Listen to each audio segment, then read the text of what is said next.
Hello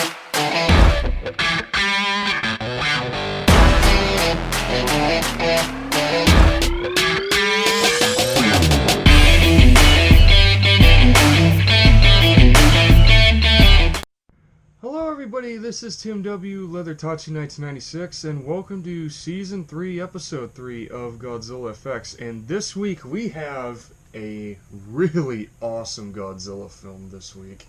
Now, how do you do a sequel to the original Godzilla, but with Mothra and King Ghidorah in it? Well, the answer comes in the form of Godzilla, Mothra, and King Ghidorah, Giant Monsters All-Out Attack. Now, a little fun fact about this movie. It was a great Godzilla movie, like, flat out. I am giving this movie a solid, this is getting a solid 9 out of 10 right off the bat. And my recommendation, any diehard Godzilla fan needs to watch this movie. Now, this Godzilla movie, this movie was made from an outside source, and what I mean by that is this movie was made, and a lot of you fans out there know this already, but for those of you who don't, because I know there's still you people out there that have not gotten into the Godzilla franchise. Anyways, this was the Godzilla movie that was made by the same director who did the Gamera trilogy from the 90s. No joke. Oh, and also, I forgot to say, this movie's from 2001, by the way. Yeah, sorry about that, folks. Yeah, this was a Godzilla movie made by the director of the Gamera trilogy. Yeah, seriously, literally. And the influence, you can definitely see, the director knew what he was doing. He may have been working with Gamera, but he clearly is a Godzilla fan. Because this movie brings back everything you like about Godzilla, and it also has Mothra and Ghidorah in it. Oh, and then there's also this monster. You saw him on the poster by one of Godzilla's legs, Baragon. Now, it's just so crazy that there's a fourth monster in this film. You got Baragon here, because Baragon made his first appearance in Frankenstein Conquers the World, and which I think was made back in the, I want to say, the 1960s. I don't know the exact year, but I know it was from the 1960s. And he also made 2 cameo appearances in Destroy All Monsters way back in 1968. So it's really cool that Toho gave one of their underrated monsters some recognition. And I'm telling you right now, Baragon is really badass in this movie. He is. Truly. And there's another fun fact about this movie that I actually read. Alright, that cracking noise, if you heard that, folks, that was me popping my knuckles. There's another fun fact about this movie that I can't believe that Toho did, which, personally, I love this movie, don't get me wrong, but the thing that gets me was that this movie was originally titled Godzilla, Anguirus, and Varan. Giant Monsters All Out Attack. Yeah, Anguirus and Varan. We're supposed to be the other 2 title characters in this movie. But Toho told the director to replace Anguirus and Varan with Mothra and Ghidorah. Now, I love Mothra and Ghidorah, don't get me wrong, but Anguirus and Varan, okay, Anguirus has had a lot of recognition in the Showa era, a lot. I mean, we haven't seen Anguirus literally since Godzilla vs. Megalon. Nope, sorry, scratch that. Godzilla vs. Mechagodzilla from 1974. We haven't seen Anguirus since then. So, yeah, I mean, Baragon was originally in the movie anyways. But yeah, and, well, here's a good shot of the big guy. And I'm going to talk a little more about him, actually, after I finish this little spiel. The spiel here about the monster replacements. I mean, seriously, we haven't seen Anguirus, like I said, since Godzilla vs. Mechagodzilla from 1974, and Varan, oh my god, he is so underrated. I can't believe Toho has not given him any more recognition other than his solo movie. Oh my god, I've heard the year Varan was made, and I can't remember it, which sucks. he had his own solo movie, and he like Baragon made cameos in Destroy All Monsters. And then on top of that, he's a playable character in the Godzilla game for the Wii on Godzilla Unleashed. So Varan has only had 3 appearances alongside with Godzilla, and the fact that they were actually going to put him in this movie would have been awesome because it would have given Varan some recognition. Just Baragon and Varan are Toho's 2 very underrated monsters. And literally, and I'm not kidding about this, when I looked this movie up, Toho told the director of this to replace Varan and Anguirus with Mothra and Ghidorah because those 2 monsters would have helped the movie be more profitable. Now, okay, I don't know what to really say to that. I don't know if Toho was being greedy about that or something, but I don't know. It's just the movie just would have been a little cooler, in my opinion, if they had Anguirus and Varan in this movie. I mean, Mothra and Ghidorah, the movie plays out great as it is. Mothra and Ghidorah have amazing backstories in this movie. I really loved it. But the fact that they were going to put Anguirus and Varan in here originally was like, why did they switch it? Like, why did they switch that? Sorry, folks. But it's just, why did they switch that, though? It's just such an odd replacement choice, in all honesty. And apparently, I heard that that Baragon was actually going to be in Godzilla vs. Mechagodzilla 1974, but they replaced him with Anguirus. So it's like, oh, finally, he gets a bigger part in a Godzilla movie. Sucks, you had to wait till the year 2001 for that to happen, but it's like, he finally gets to be in a Godzilla movie. Now that that's out of the way, I just had to give my thoughts on that because it was just so, why did they switch the other 2 title characters? That's crazy. Anyways, now on to the movie itself. Now, the special effects in this movie are super great. The effects in this movie I really do love. Like I said, the director knew what he was doing when he got the reins to actually make a Godzilla movie. Now, when you look at the Gamera trilogy from the 90s, the director there with Gamera, he knows what he's doing. But when you watch GMK, yes, since the movie's a long title, yes, I am referring to this movie as GMK. Because literally, that's what everybody calls it. So, yeah, the director clearly knew what he was doing with this movie.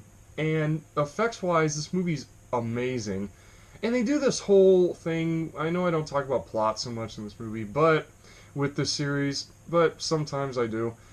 Sometimes you have to. And the plot thing with this movie is about spirits and souls.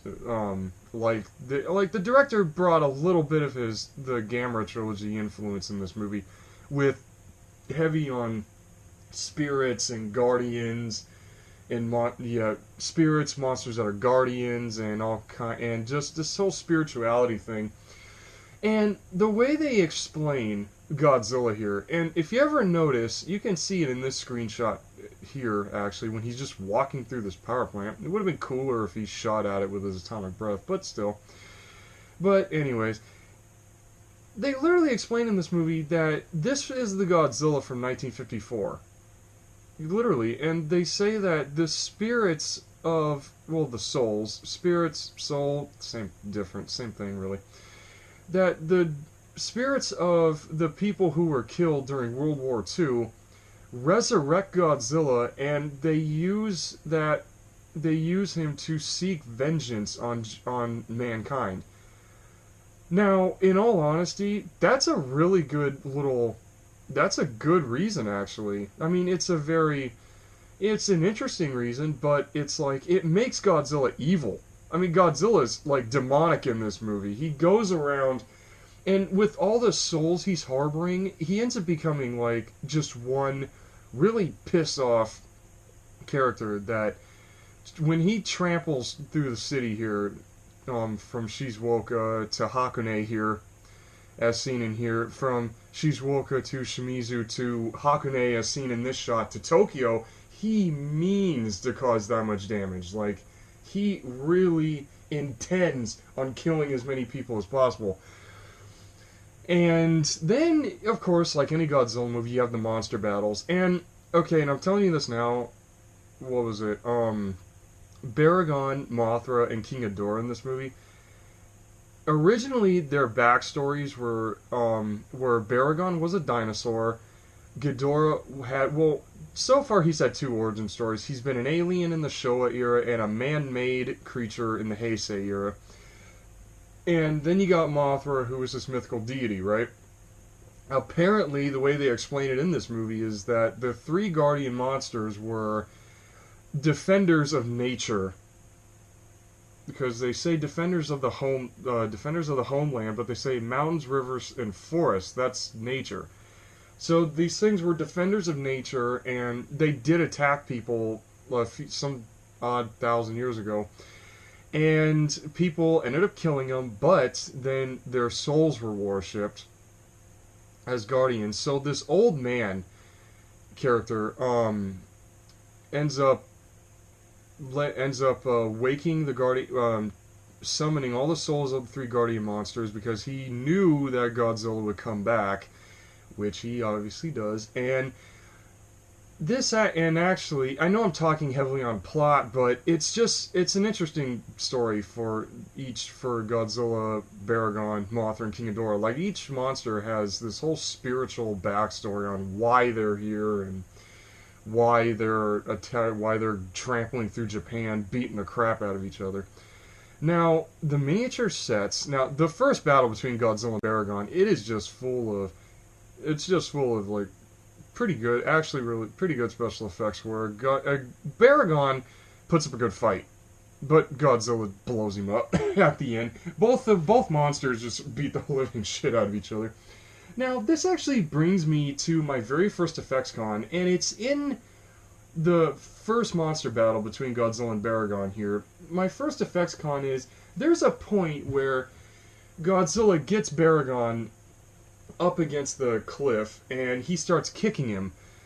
Well, there's this one shot where Godzilla's where the claws on his feet, there's one shot where it looks too rubbery to me. Like, when you look at Godzilla's feet, when he starts out by stomping Baragon's face into, I guess what this news reporter was calling the gravel pits. So yeah, he stomps Baragon's face in, and then when he does that, his toe claws look a little too rubbery, in all honesty. So it just didn't look right. They looked way too rubbery. And also, Baragon's death could have been done so much better. They could have just had the suit. There, because what they use for Baragon's death is this little puppet with its mouth hanging open and its little arms waving in the air. Waving, up and down. Not like crazy, but having the arms at the sides in front of him and his arms waving. And Godzilla blows it up with his atomic breath. I mean, Baragon's death could have been done so much better. They could have just had the suit there, or they could have made something like the suit. They didn't need. Well, here's the shot I'm talking about right here when Godzilla blows Baragon up. Yeah, Baragon's death. It's a great explosion, but the little animatronic that they used they did not need to do that. They didn't need to use a tiny little puppet. They could have used the suit. They could have used the suit, and it would have looked and it just would have looked better. It, honest to God, would have looked a lot better if they just had the suit. If they just used the suit to do this. So yeah, and Godzilla's atomic breath looks cool. The way his dorsal plates light up, and the atomic breath, they return it to the blue again, the classic blue atomic breath, which is really cool. And I love what they do with Godzilla here, actually. They go into the guardian monsters on land, but there's all these like little events that take place leading up to Godzilla's appearance where they don't show Godzilla. You hear a roar and you see his foot stomp on a house with people in it, which is insane. And then at the very start of the movie, you see his back plates. So it's kind of like, oh shit, he's back. Well, it's a really good moment, and the build up to his appearance is insane. And the problem that I have with this movie is they keep calling Baragon Godzilla when he shows up. They shout Godzilla, and it's like it's not even what Godzilla looks like. And I'm sorry, the fact that they just keep calling Baragon Godzilla, and then they start calling Baragon the Red Godzilla. It's like, are you kidding me? Do you people even know what he looks like? Can you people even tell the difference between Baragon and Big Guy? Like, seriously, and Big G? Like, seriously. Yeah, I know. I know. I'm just going all over the place. But there's a lot to talk about with this movie. But seriously, it's like, oh shoot, sorry, I cut myself off. And here's a good shot of Ghidorah, and he was frozen underground in ice, in permafrost actually. And at this point up to this movie, it's been 2,000 years, and I love this version of Ghidorah. I really do. It's better than the Heisei version because this movie proves that special effects get better as the years go along, because this version of Ghidorah, as you will see in later screenshots, has a lot more detail on it.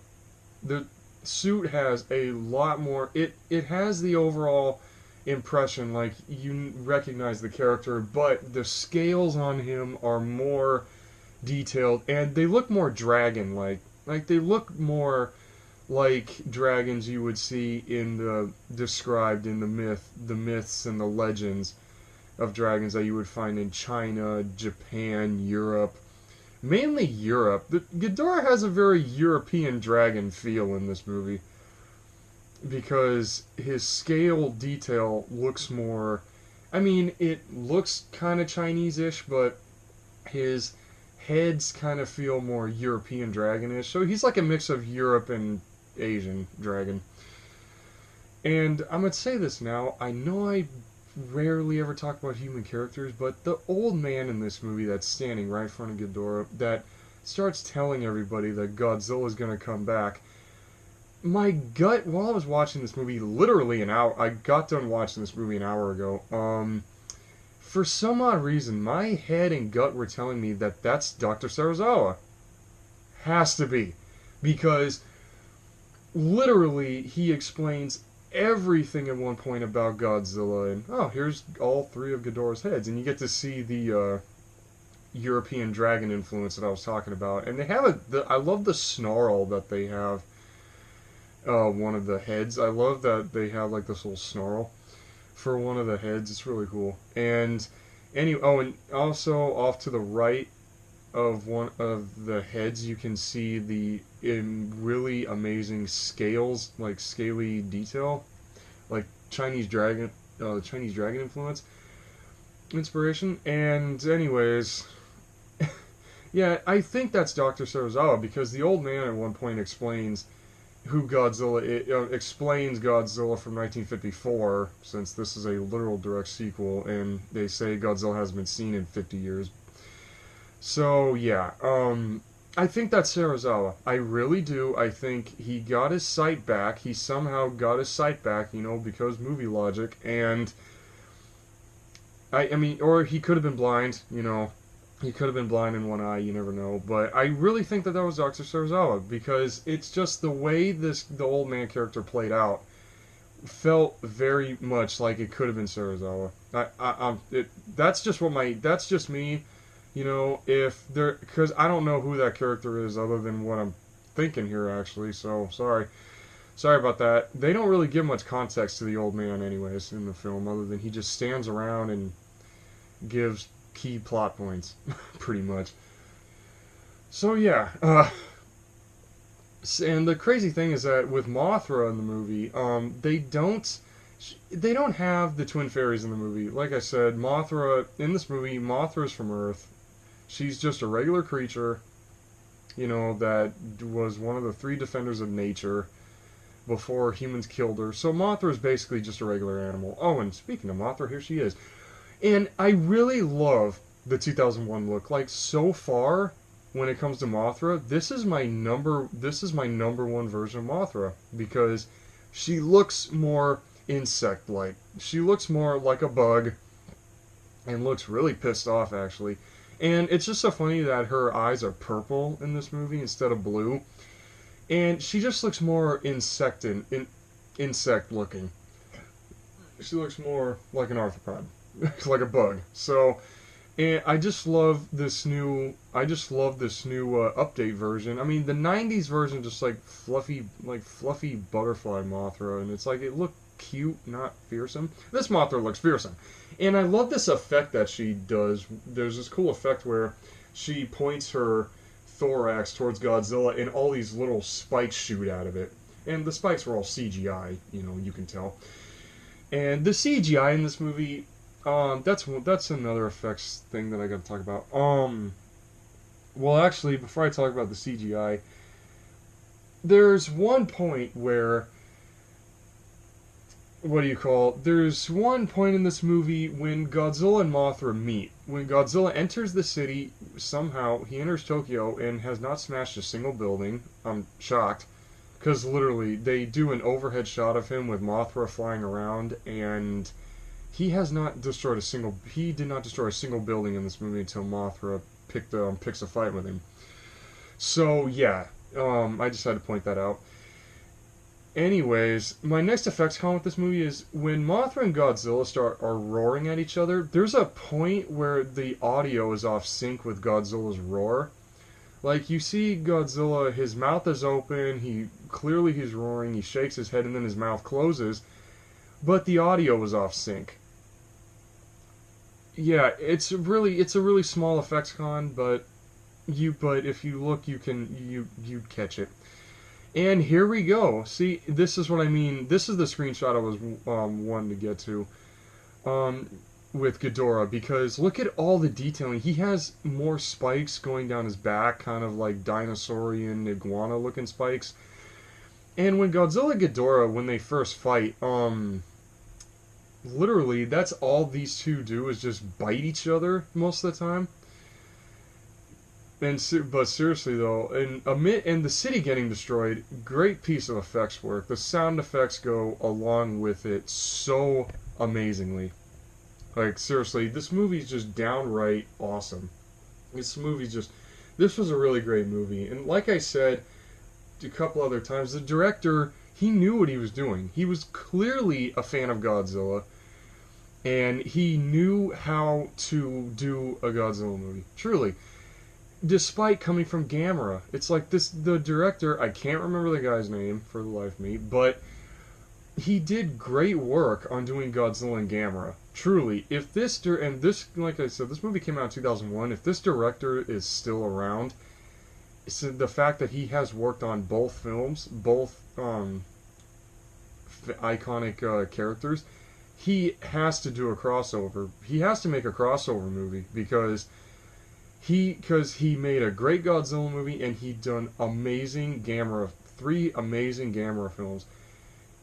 If ever, and I'm one of those fans that wishes for this, if or when Toho and Daiei decide to do a crossover film, they better get the director of this movie to do it, because he knows how to do great monster movies. Especially with Godzilla and Gamera here. And it's just so crazy. I love his Godzilla's atomic breath in this movie. It's not very hard. The edges are not so the edges of the atomic breath are not so rough. They're not so he's shooting something out of his mouth like in the 90s per se. I love how in this movie they have softer edges, and I love the glow. This is a good effects highlight right here.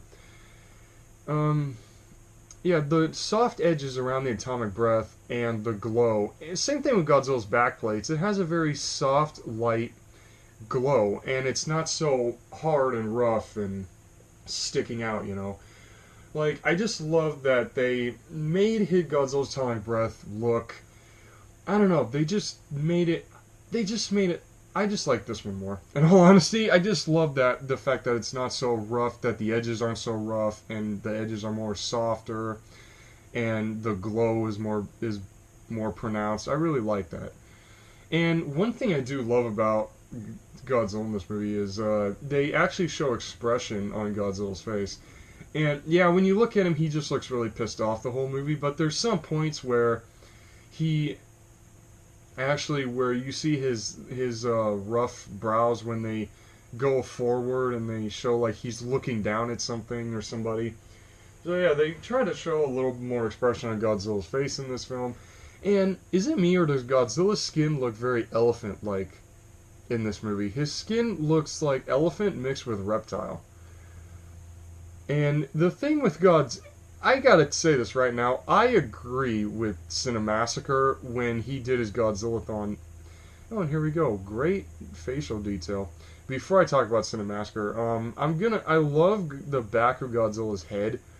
It reminds me of Godzillasaurus from Godzilla vs. King Ghidorah in the Heisei era.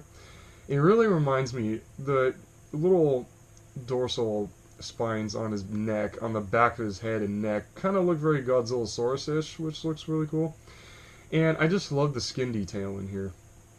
Really love the skin detail, and I love like this angry kind of wolf snarl that they gave him in here. And the blank eyes, the white eyes, hey, Godzilla's possessed in this movie, technically. He's possessed by pissed off spirits, so having white, just blank white eyes, you can't say nothing about that because of since they actually gave a reason why.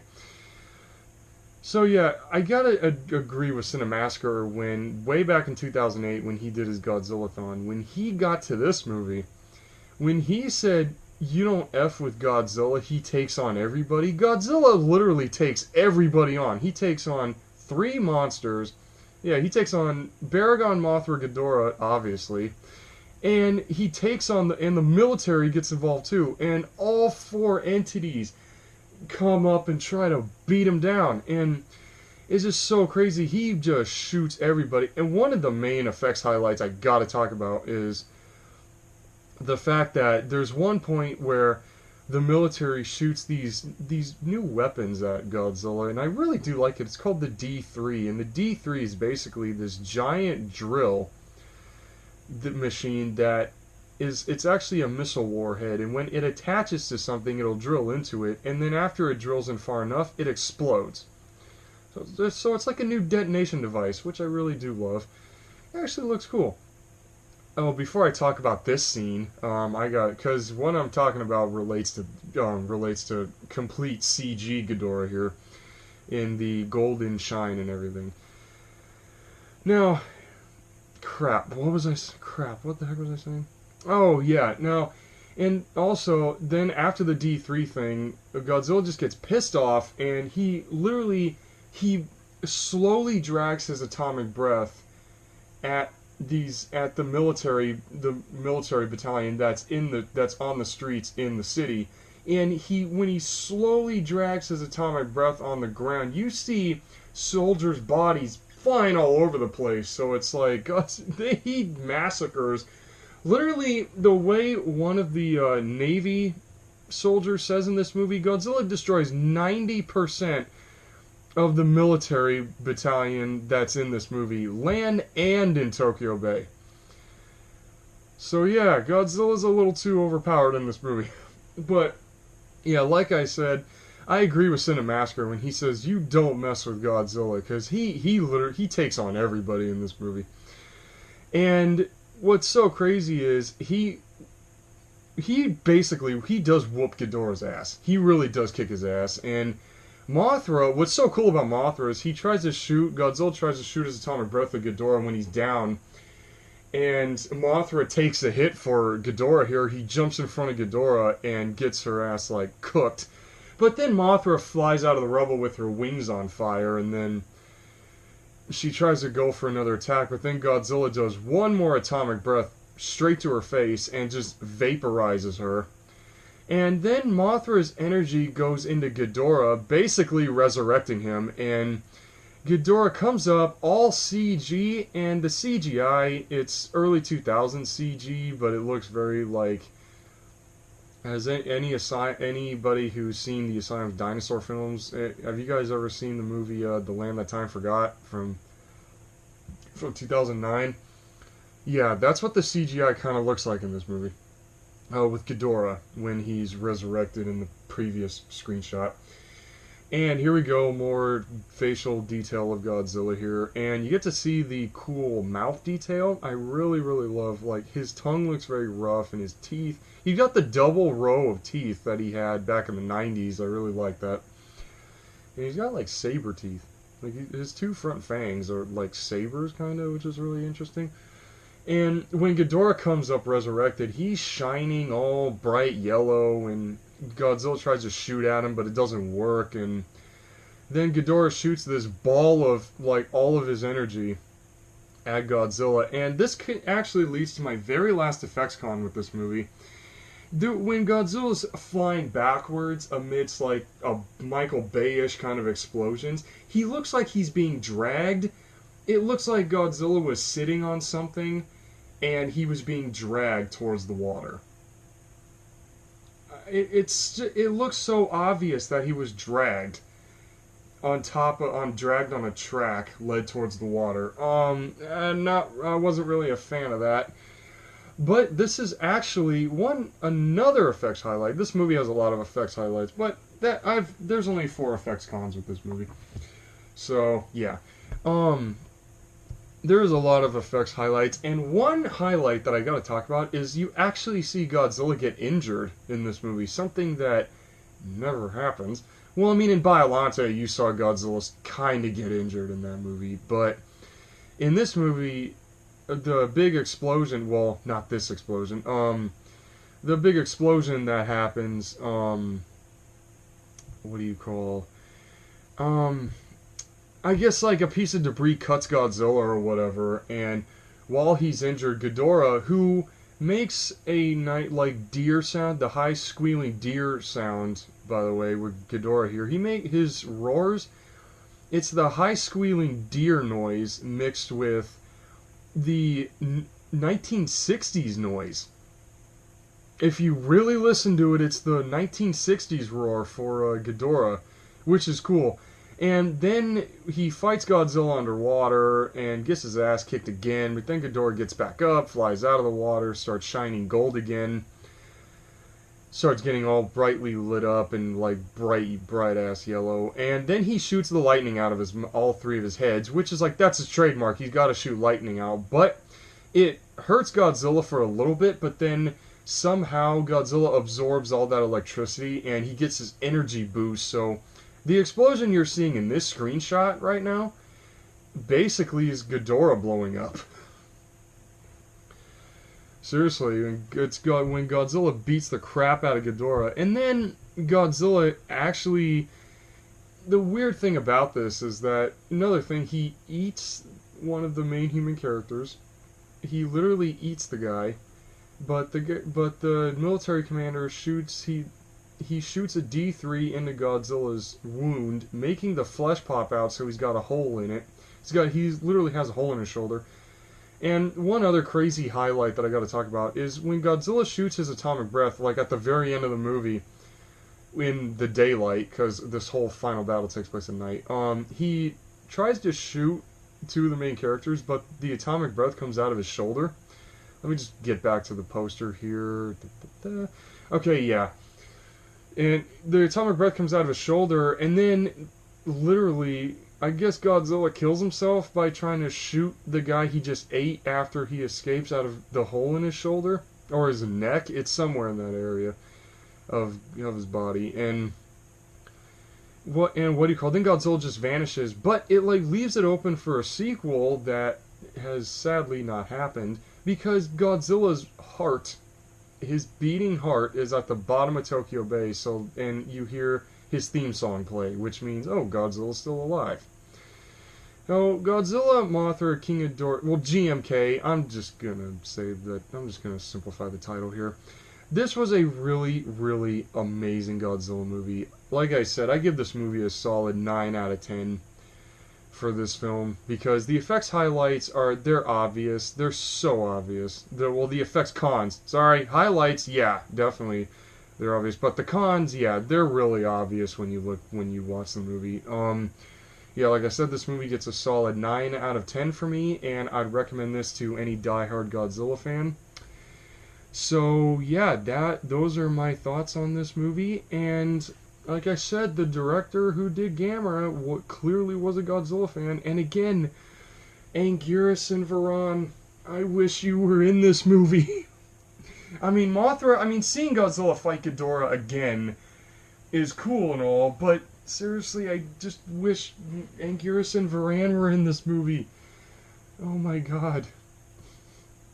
Oh my god, just why did you switch the two characters? Anyways, those are my thoughts about this movie. Please like, comment, subscribe. You know how to do it, folks, when it comes to YouTube. Like, comment, subscribe, hit the notification bell, and make sure to go to all to get notified of my future videos, just like today well, whatever. Anyway, sorry about that, folks. And also, thank Megas Dragon for the logo at the beginning of this, and the links to his channel and the Movie Reviewers Library will be in the description below, because he's with me on that channel. So, see you next week with the next Godzilla film in the Millennium Era. Alright? Peace out, everybody.